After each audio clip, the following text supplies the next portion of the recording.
Film disetting pada kisaran tahun 1944, di mana tentara sekutu yang tampaknya hanya tinggal menunggu waktu sebelum membabat habis tentara Nazi yang menduduki Eropa.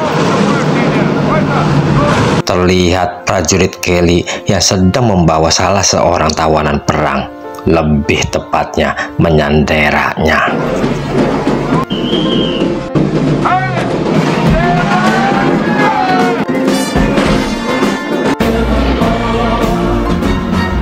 Terlihat seorang sersan yang sedang marah-marah di sambungan radio karena mereka dijatuhi bom oleh kawan sendiri.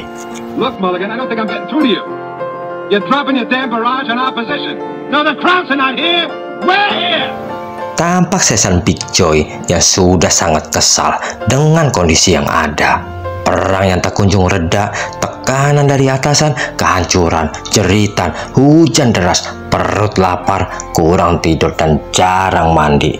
Hingga dia menanyakan informasi tentang sebuah hotel enak, murah, yang tersisa di daerah sang kolonel tawanan mereka. I think it is called the Majestic. And who's the owner? Will you cut the culture crap and get to the hotel? Tampaknya Big Joy perlu liburan. Mungkin dia lelah. Kelly yang sedang interogasi sang kolonel menemukan sebatang emas di tas kolonel. Lalu dia meminta diambilkan kopi kecubung kepada sang kawan untuk diberikan kepada sang kolonel. Joe, give me that brandy, will you? What do you want to give away the good brandy to the crowd for? Otaknya sangat cepat sekali.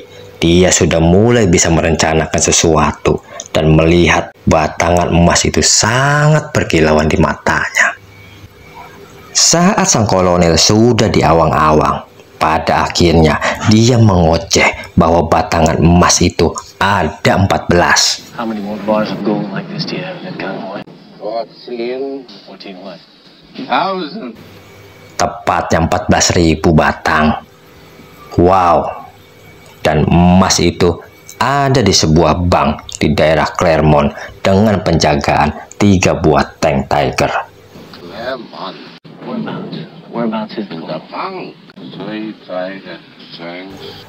Big Joe yang mendapatkan informasi bahwa tentara Jerman sudah akan ke situ segera memerintahkan pergi kepada para pasukannya, lalu memerintahkan untuk menghancurkan tempat tersebut.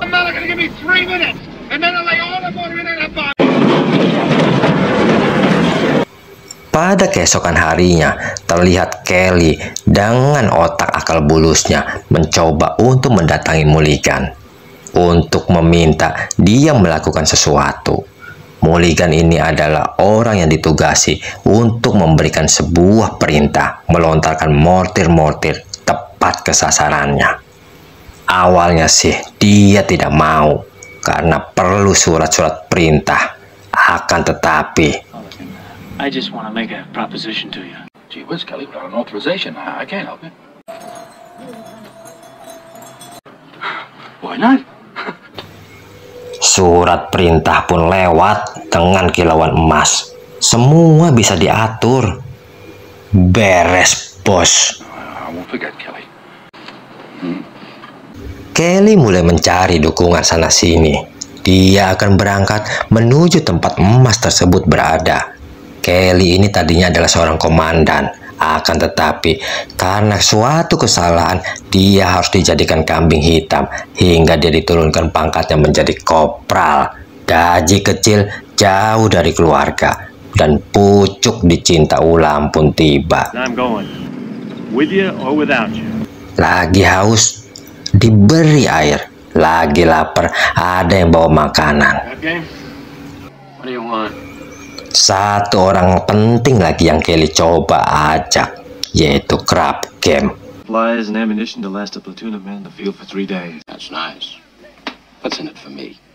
Dia adalah seseorang yang sangat cermat perhitungannya. Emas, bos.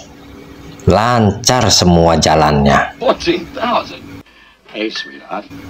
Dengan 14.000 batang emas, apapun permintaannya akan coba dia penuhi. What else do you need? Tiba-tiba, What are you doing up there? Otbal punya 3 tang Sherman untuk memuluskan jalan masuknya ke bank. Kelly lalu diajak melihat tank tersebut. Terlihat Big Joy yang sedang ditunggu oleh Kelly beserta anak buahnya yang lain. If you start anything, I'd bust you out, Kelly.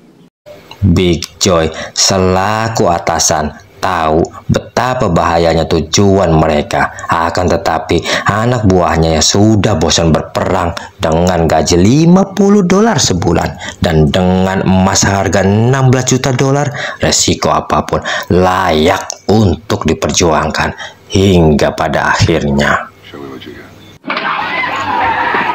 Dan pada akhirnya pasukan pun siap berangkat. Mereka berharap Mulligan tepat waktu melakukan tugasnya. Stay close to me, huh? I don't want to be waiting on anyone. Sementara itu, terlihat Mulligan yang sedang tidur dengan nyenyaknya. Lalu, terlihat kembang api di mana-mana bertepatan dengan pasukannya Kelly yang sudah ada di situ hingga mereka bisa lewat mulus kawasan musuh.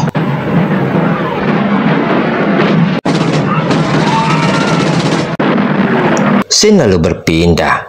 Terlihat sang jenderal dengan para perwiranya yang sedang rapat. Dan ada salah satu anak buahnya yang coba mengatakan bahwa semalam ada seseorang yang memberikan perintah untuk mengarahkan tembakan mortir ke suatu tempat.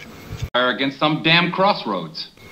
Akan tetapi sang jenderal tidak menanggapinya karena bukan itu yang dia bahas dan yang mau dia dengar. Those aerial photographs. I can't locate them, sir.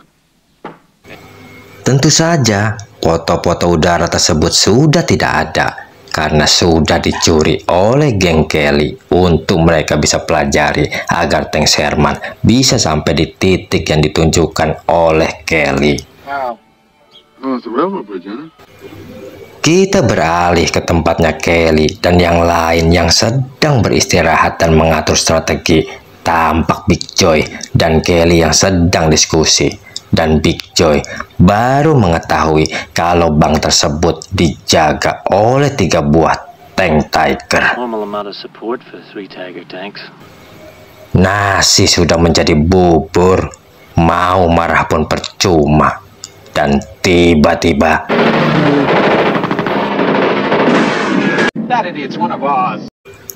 jeruk makan jeruk. Pesawat tersebut ternyata adalah kawan mereka sendiri dari angkatan udara. Salah lihat mereka. Dan terpaksa mereka melanjutkan dengan berjalan kaki. Move them out. Move it out, Penn. Move them out. Terlihat Otbal dengan 3 tanknya dan dengan pasukan musuh di depan mereka. Inilah kondisi ketika perang, dibunuh atau terbunuh, menang atau kalah, hidup atau mati. Still up. Sirna sudah. Angkatan Udara Amerika tampak menghancurkan jalan satu-satunya tank Sherman. See what's sending out them. Terlihat Otbal yang menelepon dari sebuah kafe yang masih tersisa. Dan dia nampaknya meminta bantuan untuk membangun sebuah jembatan agar bisa dilewati oleh tank Sherman. Dan tentunya dengan iming-iming emas. Now I got a bank bagger with 16 million. Selesai masalah. Untuk mendapatkan sebuah kesuksesan tidaklah mudah. Apalagi didapat dengan jalan pintas, perlu pengorbanan, bahkan ladang ranjau. Bunyi ranjau yang meletus tampaknya sudah diketahui oleh pihak Jerman. Ora bahaya Taiki. Terlihat 3 pasukan mobil datang berpatroli dengan persenjataan yang lengkap. Lalu Untuk sesaat, mental dari pasukan mulai agak terganggu. Akan tetapi, terlihat di kejauhan tank Sherman datang dengan hampir separuh pasukan angkatan darat. I thought you said 3 Shermans. Mau perang atau mau ngambil emas iki? Pada pagi harinya, sang jenderal yang mendapatkan kabar bahwa ada pasukannya yang telah menerobos ke sarang musuh tentulah sangat marah karena dia tidak tahu sama sekali tentang pergerakan pasukan, kemana tujuannya, dan siapa yang memerintahkan. Communication is more like a damn military sensor. Sang jenderal lalu coba untuk meretas radio mereka. Kondisi yang sangat tidak menguntungkan pasukan pemburu emas sudah dikepung oleh musuh. Sementara beberapa pasukan berada di belakang jembatan yang terputus. Hingga keputusan harus diambil, pasukan Kelly dan 1 tank Sherman yang tersisa terus melaju meninggalkan pasukan yang lain.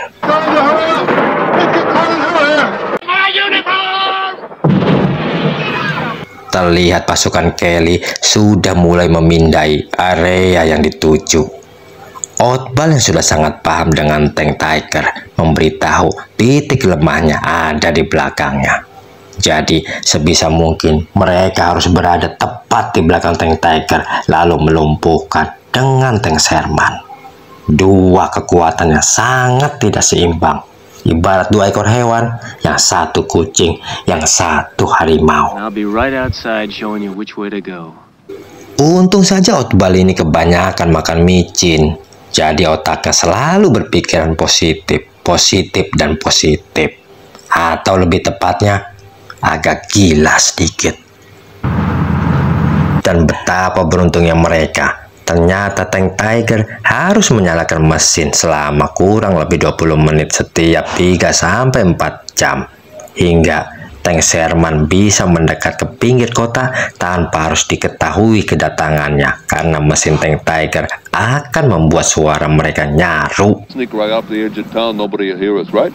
Terlihat para tim pemburu yang sudah rapih di posnya masing-masing di tengah puing-puing yang sudah ada di kanan kiri membuat mereka aman di persembunyiannya. Sebuah strategi yang sangat rapi. Kelly yang sudah memeriksa kondisi hanya menunggu datangnya bunyi bel yang dia sudah perintahkan. Lalu tank Sherman bergerak maju dan mulai masuk ke sebuah rumah yang sudah hancur. Dan pada akhirnya, tembak-tembakan pun tidak bisa dihindari. Terlihat Big Joy yang sedang memancing tank Tiger hingga tampak Crab Game yang hampir saja terkena mortir, untung saja meleset. Big Joy tampak melihat Oddball yang sedang duduk santai sambil meminum wedang kesukaannya. Tank Sherman-nya nampak sedang diperbaiki karena mengalami kerusakan. Big Joy yang melihat segera saja berlalu hingga dia mendapatkan Crab Game yang terluka. Anything else? What do you mean anything else? Dengan Sherman yang rusak, sementara masih ada Tiger di luar sana, sang jenius Crab Game menyarankan sebuah ide yang sangat brilian. Make a deal. Okay. Business is business. Business is business. Dan pada akhirnya, Big Joy, Kelly, dan Oddball coba untuk memakai saran dari Crab Game. There's $16 million worth of gold in that bank. Emaslah pemenangnya. Kuning semua, dari kilauannya, mata hingga giginya yang terbuka lebar. Semua bersorak dengan riangnya menemukan bongkahan emas 14.000 batang. Film diakhiri dengan musik-musik celebration. Pesan penting yang bisa diambil, kalau masalah emas tidak ada kawan, tidak ada lawan. Semua bisa diatur kalau banyak emas. Jadi sob, semoga yang menonton alur cerita film ini banyak harta dan emasnya agar hidup jauh lebih mudah, dan tentunya bisa beli paketan untuk melihat alur filmnya si Neng selanjutnya. Terima kasih dan sampai jumpa kembali.